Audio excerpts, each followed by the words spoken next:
Somos lo que sabemos, sabemos para existir y existimos para saber lo que somos. Nuevamente con el gusto de saludarles, soy el doctor Roberto Ahumada, director general de Creatoria, y agradezco este espacio a Aníbal Salazar, a Ultra Noticias, Presumiendo México, a Pepe que está en la cabina y por supuesto el día de hoy que nos acompaña un filósofo, un escritor, un orador en potencia llamado Óscar Valadez. También mi casa aquí. Es correcto, Robert, es correcto. La gente casa. no va a identificar si es la taberna o si es la columna J. Exactamente. Porque vamos a estar haciendo estos matches. Estos crossovers. Así Exacto. es. Exacto, igual tú también, pues muchísimas gracias por invitarme a tu espacio. Cuando gusten en la taberna, también un programa aquí de Ultra Noticias, que también agradecemos el espacio. Tenemos varios podcasts aquí con el doctor Ahumada, también en YouTube, ya saben, banda, ahí tenemos algunos otros podcasts.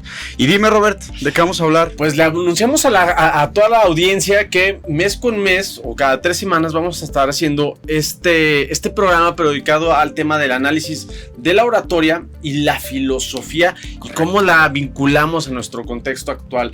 No sin antes también invitar a toda la gente a que pueda asistir al café filosófico de los estoicos hedonistas que conduce Óscar, en donde en un formato muy libre de expresión tomamos café, fumamos, tomamos algunas viandas y con esto abordamos la tesitura filosófica de el feminismo, la economía, el capitalismo, el marxismo, la educación, la belleza, la estética, todo. Entonces, por favor, dejen sus comentarios y con ahí les vamos a ir a dar a conocer una gran sorpresa. Pero el tema que nos atiende hoy, mi estimado Óscar, es justo ayer estaba hablando en otro en vivo sobre cómo la cultura griega, esta que tanto aplaudía Nietzsche en El origen de la tragedia, sí, cómo los ponía en el pedestal más elevado de la civilización, que entendió la filosofía, la política, el arte, la música, cómo tenían esta capacidad para poder aprender. Y me gusta mucho pues poner como un ancla a Sócrates. Es como sí. el Jesucristo, el Jesus Christ, el antes y el después de Socráticos y ya después de Sócrates. Entonces, exacto. Sócrates tiene el tema cuando pues, se encuentra por ahí Alcibiades, que iba caminando al templo de Delfos a tratar de buscar aquella iluminación, la sabiduría. Y entonces Sócrates le pregunta, oye, pero pues ¿para qué vas? Y ahí empiezan a hacer el tema de la mayéutica, ¿no? El tema de cuestionarnos, reflexionarnos y demás.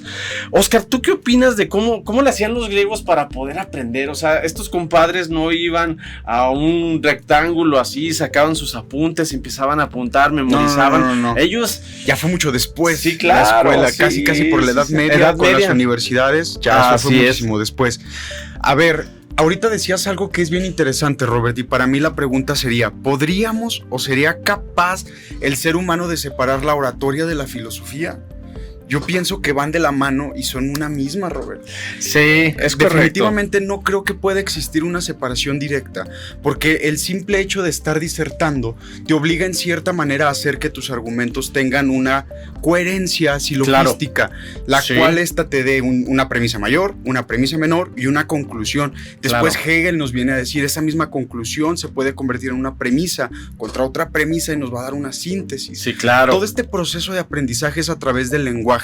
Tanto que muchos de los filósofos actuales ya dicen que fuera del lenguaje no hay nada, todo es texto, todo es lenguaje. Es correcto. Todo lo que nos rodea es lenguaje. Wittgenstein. No sé si lo pronuncio bien, pero...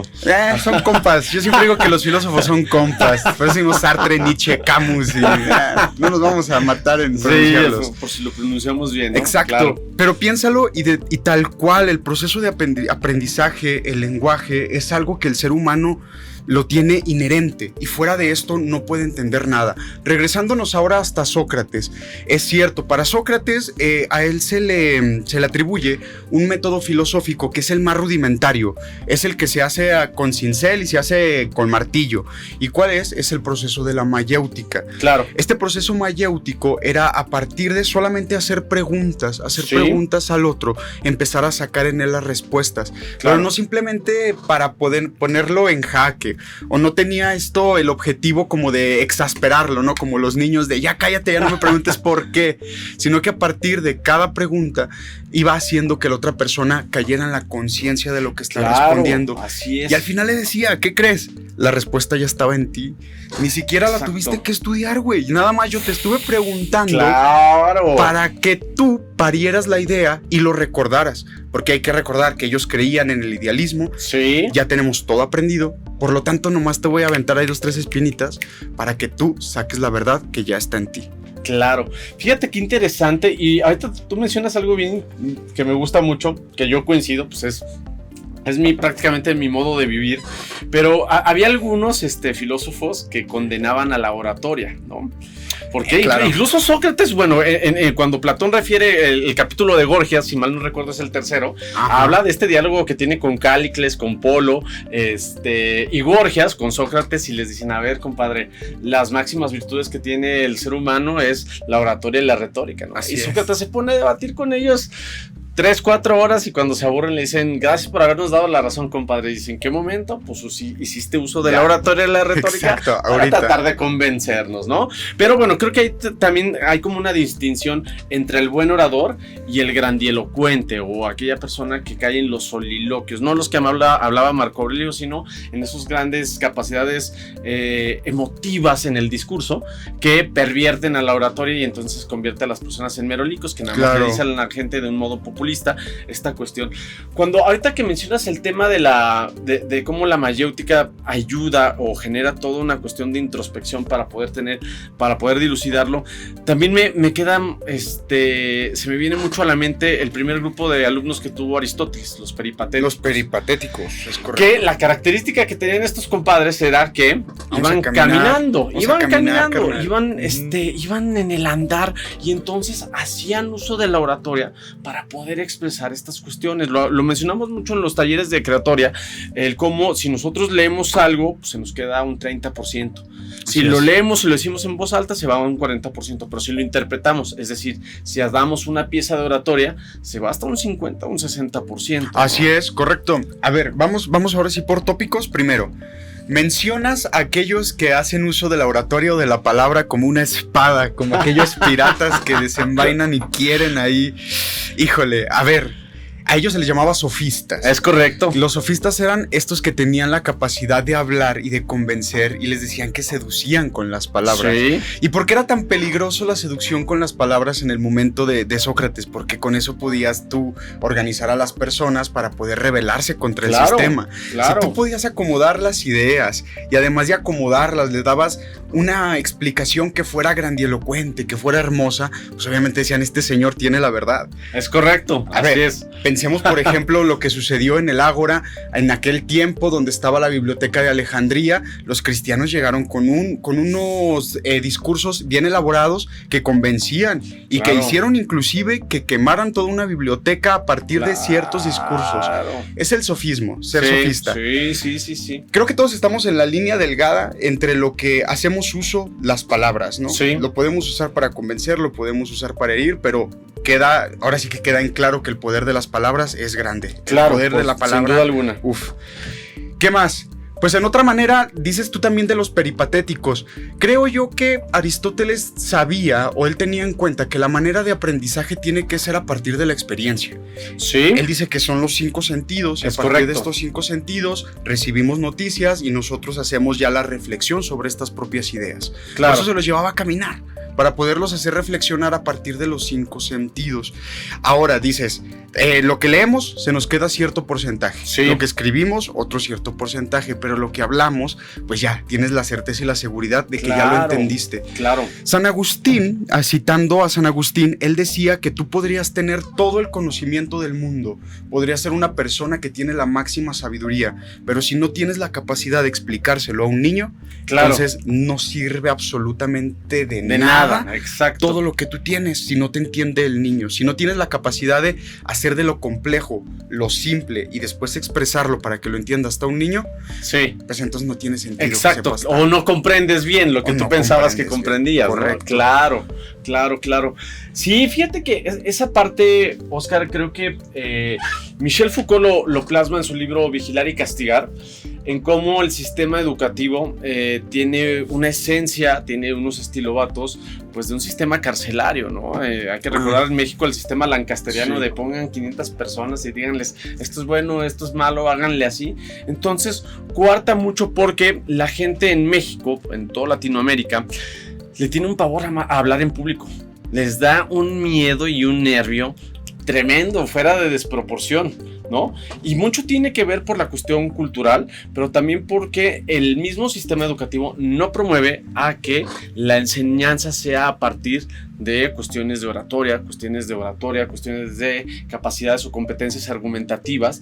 Entonces eso hace que pues estemos completamente desvinculados, aunque hablamos todo el tiempo, aunque estamos hablando hasta cuando estamos dormidos, pues a alguien le dicen, ahí le va el micrófono y párese frente a un público de 30, 40, 100, 200 personas.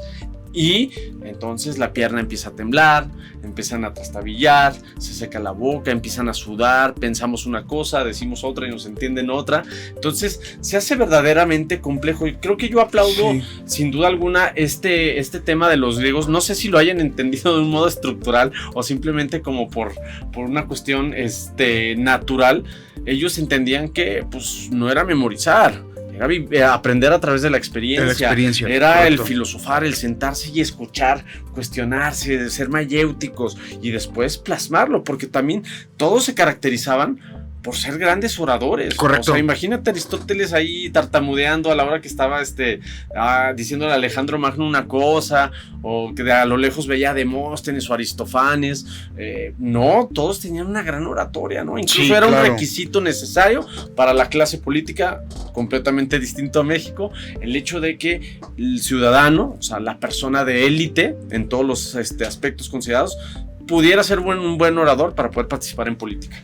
Correcto. A ver, lo que pasa es que, primeramente, creo yo que si no tenemos la capacidad, primero, de mantener un diálogo con la otra persona y de que mis ideas vayan fluyendo y vayan rozando, vayan teniendo este contacto con el otro, y la otra persona me escuche y después me arroje esta misma idea ya rebotada en su propia mente, este proceso primeramente creo que se pierde y se está perdiendo. A ver, ya no existe tanta la conversación de persona a persona, hay más una convivencia común y general con los medios de comunicación a través de las redes sociales. Así es. Donde ya no hay un rebote de ideas, solamente te conviertes en un consumidor de ideas.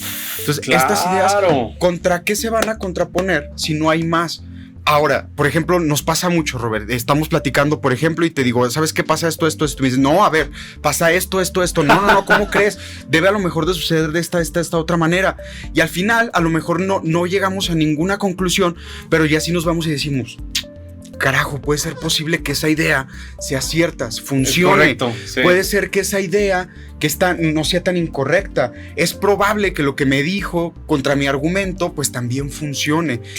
Ese método es lo que hace que tú tengas la habilidad de poder hilar las ideas y después te da la seguridad de poder pararte en cualquier lugar y decirle a cualquier persona, esta es mi idea, este es mi discurso, porque ya lo rebotaste, porque ya lo estuviste practicando, porque ya lo meditaste y lo reflexionaste. Si no hay primero esta parte mayéutica, esta parte rudimentaria de conocimiento, que es a partir del discurso cambiado, pues entonces ni siquiera va a haber la segunda etapa, que es, ya lo hice con esta persona, voy y me paro un ágora, voy y me paro un lugar, y esta es mi idea sobre esta cosa. ¿Por qué? Porque ni siquiera la has masticado tú.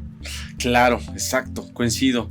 Pues bien, vamos a esta primera pausa para regresar nuevamente a la columna J para seguir hablando del tema de la oratoria como sistema de aprendizaje, con los clichés y los vínculos que tuvo con los griegos, Sócrates, la mayéutica y algunos otros personajes de la historia. Volvemos.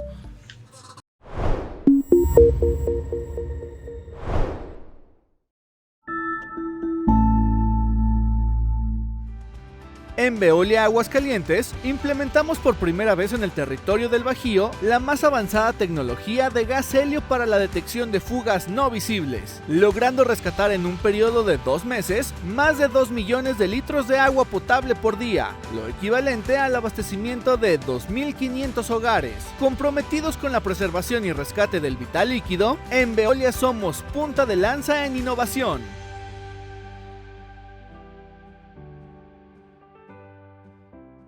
En el Gigante de México, apoyar a la economía de las familias es una prioridad. Para el ciclo escolar 2023-2024, se destinaron más de 50 millones de pesos en uniformes escolares que serán entregados a niñas, niños y adolescentes. En el IEA trabajamos todos los días para hacer de Aguascalientes el gigante de la educación. ¿Escuchas? Es el corazón morado y amarillo de todos los mexicanos. Porque en este país nos atrevemos a amar con el corazón entero y a nunca darnos por vencidos. Teletón late en el corazón de todos los mexicanos. Teletón, orgullosamente tercos. El nuevo acceso oriente a Calvillo Pueblo Mágico brindará vialidades y andadores que harán más fluida la movilidad, facilitando a calvillenses y turistas el desplazamiento peatonal y vehicular en un entorno más agradable. Esta acción de cambio que propone el gobierno de Calvillo refrenda el compromiso de consolidar el Calvillo atractivo que todas y todos día a día estamos construyendo.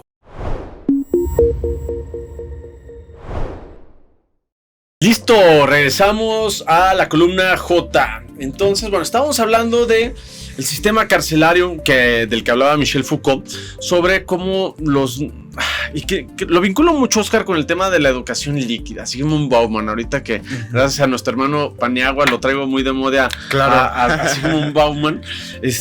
La educación cada vez se aleja más de los preceptos de una formación consistente, ecléctica, bien formada, y no me refiero a temas de moral, de valores, de principios, al tema ya incluso de que pues pongo 4 actividades en una plataforma en donde el docente no tiene vínculo con el alumno, y el alumno pues agarra ChatGPT, lo sube, otro ChatGPT lo evalúa y ¡pum! En automático ya están las calificaciones y todo, ¿no? Y ChatGPT más inteligente cada sí, vez, exactamente, ¿no? sí, nos va a desplazar ahí en temas laborales, como lo dice Yuval Noah Harari y Thomas Piketty, pero creo que pasa esto, ¿no? Creo que la gente está olvidando el modo más práctico, más sencillo de aprender. Yo cuando doy alguna conferencia de oratoria, hace poquito en la UP, les decía, es que el tema de ser orador es simplificar mi vida. Yo puedo agarrar un libro, le doy una lectura rápida, capto las 3 ideas principales y con esto les hablo 20 minutos. Y no tengo que escribir, transcribir, hacer una presentación para PowerPoint. Lo traigo aquí, pero sobre todo es que lo puedo expresar, lo sé expresar, ¿no? Y ahora cada vez se hace más complejo esta parte, ¿no? Sí, a ver, nuestra educación ahorita está siendo guiada y sobre todo tiene la consigna primordial de que trabajemos por competencias. Claro. ¿Y cuáles son estas competencias en el mundo actual, Roberto? Sí. Vivimos en un sistema, me encanta decir esto, en un sistema capital, el cual premia y el cual le da sobre todo una importancia superior a aquello que sea técnico. Claro. Aquello que puedas desarrollar en el mundo y te confiera ciertas habilidades, pero pragmáticas en el momento. Con el respectivo respaldo de un papel. Claro, porque las puedes tener, pues si no tienes el papel, compadre, no vales para nosotros, ¿no? ¿Quién te da la validez de que esto lo tienes o que esta habilidad está certificada? Sí. Entonces, ¿qué va haciendo con las personas? Pues obviamente va haciendo máquinas en cierta manera homogéneas, que tienen las mismas habilidades y que todas son capaces de poder soldar una puerta, de poder poner un tornillo, o otro tipo de habilidades inclusive más complejas, pero ciertamente habilidades pragmáticas. Sí. Cuando hablamos del lenguaje, Robert, nos metemos a otro mundo completamente distinto. Aunque le duela muchísimo a los materialistas, el lenguaje sigue siendo parte del mundo metafísico. Sí, claro, por supuesto. Entonces, cuando hablamos del lenguaje, al momento de entrar en este campo metafísico de significados y significantes, entender la esencia, el principio, la causa, la forma, el ser, pues obviamente es un mundo muchísimo más complejo, pensaría yo, que el mundo pragmático o el mundo material. ¿Por qué las personas van perdiendo esto? Porque no lo practican. Porque no hay ni siquiera la necesidad. El mundo ya no te lo exige, Robert. Exacto. Para ingresar a un trabajo, ¿qué es lo que más te exige como habilidades del lenguaje? Pues obviamente que pases una entrevista laboral.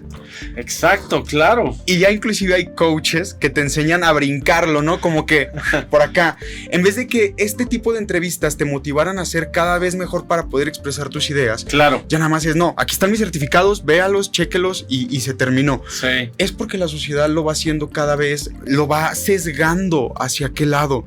Mejor sean prácticos, mejor tengan pragmatismo, mejor sean una sociedad que tenga preeminencia en estas construcciones materiales, y pues va relegando la parte del pensamiento, de la estructura de las ideas, de cómo hacer un discurso, de cómo hablarlo, de la reflexión en sí mismo. Lo limita, lo avienta. Claro, ¿no? Lo avienta, lo relega.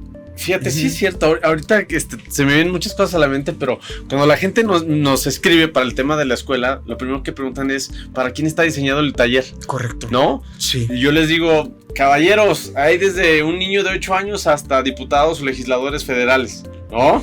Así ¿Por qué? es, Porque sí. ¿qué tienen en común? Pues todos hablamos en público, Todos ¿no? hablamos. Entonces hay pues todos los perfiles habidos y por haber, pero efectivamente pues lleva esto a una limitante o a una sobreproducción de un único producto que debe de cumplir con ciertos requisitos validados, ¿no? Luego también me preguntan y sigo en un constante debate con ustedes en Creatoria sobre el tema de ¿y si certificamos a las personas? Ya. O sea, ¿cómo se va a certificar Correcto. el tema de un buen discurso, un mal discurso, un buen orador, un mal orador? O sea, imagínense que, no sé, a un pésimo orador, a Juanito, al candidato por el PRD hace como 10 años por una delegación de la Ciudad de México, pues alguien le hubiera dado su certificado y ya por eso está avalado, ¿no? Exactamente. Y tiene más valía Pues, que Demóstenes que no tuvo que no tuvo certificado, certificado. porque esta parte, ¿no? Claro, yo coincido que sí está pasando este fenómeno con la educación, limita mucho, pero también sobre todo creo que el hecho de que la gente tome esta distancia de cuestiones como la oratoria, lo limita aún más, aunado a que el tema lo decía el maestro Muñoz Cota, que es así el sensei de los senseis en México de la oratoria, decía en su libro El hombre es su palabra. Ya. Ajá. Ok. Somos nuestros pensamientos, somos nuestras palabras, somos lo que decimos, cómo lo expresamos. Entonces, si nos limitamos a eso, pues vivimos con el miedo constante, con el nerviosismo atosigante de que, pues, nunca voy a decir lo que pienso porque no sé cómo decirlo. Correcto. Nunca voy a decir lo que siento porque, pues, no sé cómo decirlo, cómo transmitirlo, ¿no? Fíjate, Robert, que es curioso que dentro de las cosas, entre menos tú piensas las informaciones que vas recibiendo desde afuera, te vuelves más un borrego. Sí. Te vuelves más alguien que sigue solamente las ideas por seguirlas. Claro. Porque obviamente el trabajo dialéctico es súper complejo. A ver, no es sencillo ponerte a leer a este autor y después leer a este autor, porque obviamente este te gusta y este es el contrario, pero necesitas tener las dos partes. Exacto. Para saber Así es. hacia dónde ir. Ahora, el contexto no te limita, Robert. No creo que el contexto y esta sociedad, la cual está dando un trabajo preeminente a la tecnificación y está dejando de lado las habilidades de oratoria, no es que te limite, es Claro. que te aliena. ¿Por qué? Sí, Porque claro. el sistema te va empujando, obviamente, a que tú pienses que las habilidades que necesiten solamente es saber inglés, saber Excel y poderte sentar en Word, una Excel, oficina sí. a estar 18 horas mandando correos, ¿no? Claro. Eso es a lo que el sistema te aliena, te avienta hacia allá. Pero a Claro. ver, si te limitara, obviamente te coartaría estas habilidades y no. En el mundo de ahora siguen siendo necesarias, Claro. porque se nota una persona que sabe expresar sus ideas, se nota una persona que al menos tú dices, este amigo ya le dio durante meses vueltas y vueltas y vueltas en su cabeza a esta idea. Exacto. Se nota que trae figura, que trae Claro. fondo, que la ha meditado y que tiene la seguridad de todo lo que ha estudiado, que se puede parar frente a 3, 4, 5, 10, 15 mil, 500, lo que sea de personas, Sí. porque tengo la certeza de que lo he masticado, lo he rebotado tanto, que venga, todo lo que ustedes me digan, yo ya tengo la seguridad de que yo ya lo medité y lo reflexioné a partir de la mayéutica que hablábamos hace un momento. Sí, claro, por supuesto. Aparte, creo que hasta tú mencionabas también el tema de la dialéctica hegeliana. Creo que el orador, toda persona que quiera hablar en público, tiene varias características. Primero hablamos de lo que nos gusta. Después hablamos de lo que conocemos o con lo que estamos vinculados, nuestro trabajo, nuestros hobbies. Pero cuando agotamos estos temas, que suele ser muy rápido, tenemos que salir a buscar más información, la cual la vamos a encontrar en los libros, en un podcast, en una película, en el internet, en un documento indexado, en X cantidad de fuentes de información.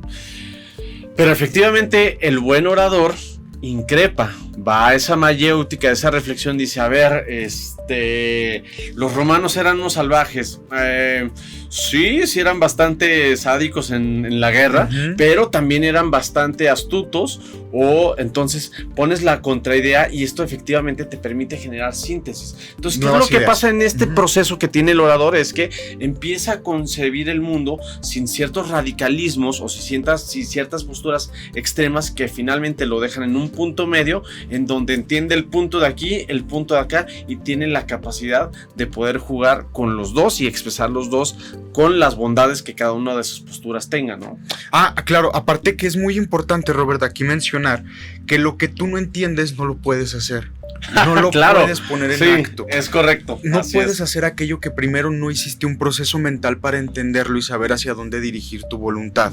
Entonces, si tú entiendes las dos partes de lo que es una cosa, vas a saber hacia dónde inclinarte. Es inclusive parte del proceso de dónde nace la ética y la moral. Claro. Hacia dónde se dirige. Claro. Porque la ignorancia es algo que se tiene que vencer y es Sí. algo que estanca el actuar de las personas. Claro. Entonces, cuando tú tienes este proceso, primero silogístico y después este proceso mayéutico, en el cual estas ideas se van rebotando, tú tienes la capacidad de sacar o de extraer lo mejor de las dos. Claro. Y de ahí tú poder tener ya tu resumen y saber qué es lo que te conviene de estas dos partes, ¿no?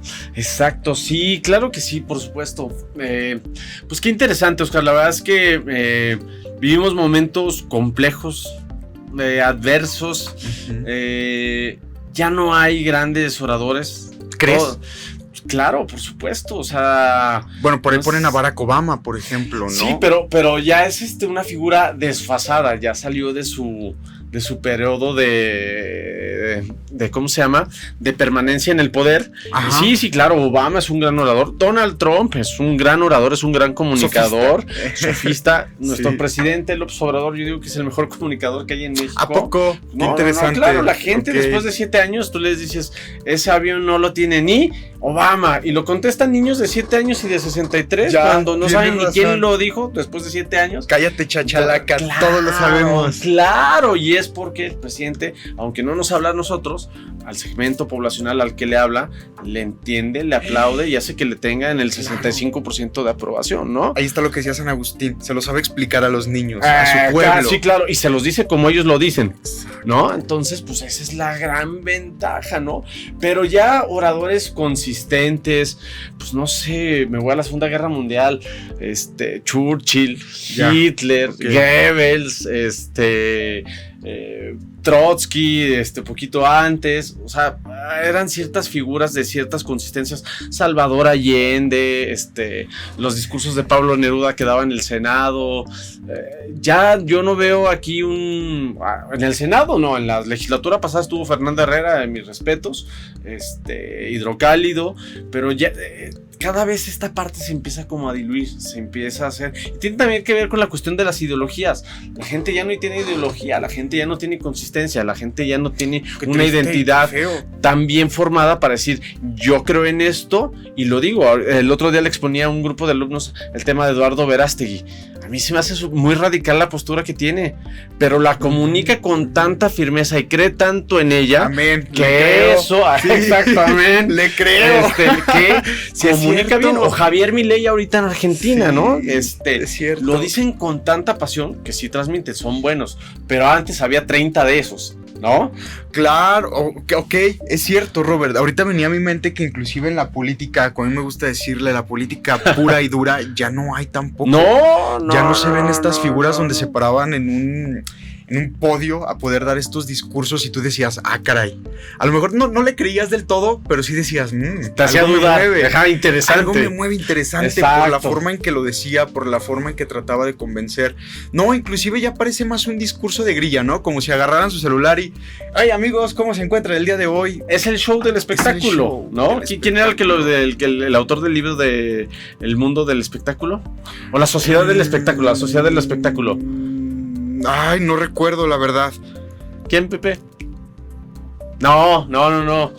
Te lo venía escuchando en un podcast, pero pues tiene que ver con que Con esto, esto, o sea, con la sociedad del espectáculo. todo se hace un espectáculo. Entonces, ¿quién es el político que tiene más posibilidades? El que El haga que más hace más espectáculo. Ojo aquí, no es culpa del político porque el político es un producto a venderse en una sociedad. Claro. Entonces el político solamente se está adaptando a lo que la sociedad le pide. Más bien, entre más nuestros políticos o las personas que deberían de ser grandes oradores se conviertan en payasos, es Sí. porque la misma sociedad está exigiendo que sean payasos y no verdaderos políticos. Es Híjole. porque el mismo Sí. pueblo no pone estas ideas a roce. Pero fíjate, ahí hay un tema como el del huevo y la gallina. O sea, las políticas públicas que se implementaron para que existiera este pensamiento crítico, no se aplicaron, y por eso la sociedad que busca al payaso o el espectáculo, pues no tuvo esa educación que lo llevó a que efectivamente pues tuviera esa capacidad de análisis, ¿no? Lo que decías hace rato de que el mismo sistema los va llevando, ¿no? Entonces eso pasó hace 20 años, pero la sociedad de ahorita, el producto, esa mercancía, ese capital humano, pues está totalmente pues en la búsqueda de un entretenimiento y no de alguna otra cosa. Lo que pasa es que fíjate que el hecho de, para empezar, la oratoria y estas habilidades comunicacionales, quiero ponerlas así, de lectura, de poder dilucidar lo que es todo este texto y poder sacar ideas, son habilidades tan complejas que no cualquiera las puede entender y aplicar. Es correcto, claro. Es más sencillo solamente recibir el producto, reírte y poder decir, ah, sí, tiene la verdad, tiene la razón. Es más fácil, regresamos a decir, cállate chachalaca, a poder entender toda la estructura de un político, de cómo va a hacer sus cosas, ¿no? Es más difícil entender y decir, esa idea no funciona por esto, esta postura ideológica no funciona por esto. Claro. Ah, pues es mejor decir, hazte para allá porque me robas la cartera, ¿no? Sí. Lo más sencillo y lo más simple. Es correcto. Entonces, aquí es más bien hacer gran ahínco, pensaría yo, en personas que nos ven, personas que nos escuchan, personas que están atentas. Mejor traten de que su proceso mayéutico crezca cada vez más. Así es. Que su proceso mayéutico siempre esté practicándose. Platiquen con todos, hablen con todos. Sí, Intercambien ideas, no tengan miedo. Siento que muchas veces la gente, cuando te dice su postura y tú le dices, yo opino diferente, muchas veces toman mal. Mal. O personal. ¿Pero por qué? O sea, simplemente estamos tratando de llegar a una conclusión distinta. Claro, no exacto. Es que yo sea más inteligente que tú, ni tú más que yo. Es que de eso se trata, y esto es lo que nos hace humanos. Estas habilidades de intercambiar ideas y de mejorar a partir de las ideas. Exacto. Pues bien, Oscar, hemos llegado al final del programa. No sin antes concluir que efectivamente la oratoria en cualquier persona, en cualquier momento, en cualquier tesitura, le será de gran utilidad. El gran ejemplo que tenemos, correcto, coincidiendo con Nietzsche, es la cultura griega, toda esta civilización, todos estos grandes pensadores, pues bueno, eran hacedores de la palabra, los hombres eran su palabra, ¿no? Tan sencillo, Robert. Tienen dudas de lo importante que es hablar, pensar y de hacer este proceso mayéutico. Traten 5 minutos de tener su mente sin palabras y sin ideas. Exacto. Nada más. Los retamos a 5 minutos, por favor. 60 segundos los retamos a que estén sin ideas, sin palabras, sin números, sin algo que tenga que ver con el lenguaje, para ver si no es necesario tener que ser buenos, habilidosos en estas habilidades. Perdón por la expresión, pero tener grandes habilidades en el lenguaje. Pues tomen el reto y les recordamos que tenemos el café de los estoicos hedonistas todos los sábados a las 12 del día. Cualquier interesado, por favor, manden un mensajito en esta publicación. Y bueno, les recordamos que la palabra es poder, y dentro de un par de semanitas estaremos abordando nuevamente un tema de oratoria a través de este magnífico diálogo. Oscar, muchas gracias. Muchas gracias, Robert, y peraspera ad astra. Saludos, la palabra es poder.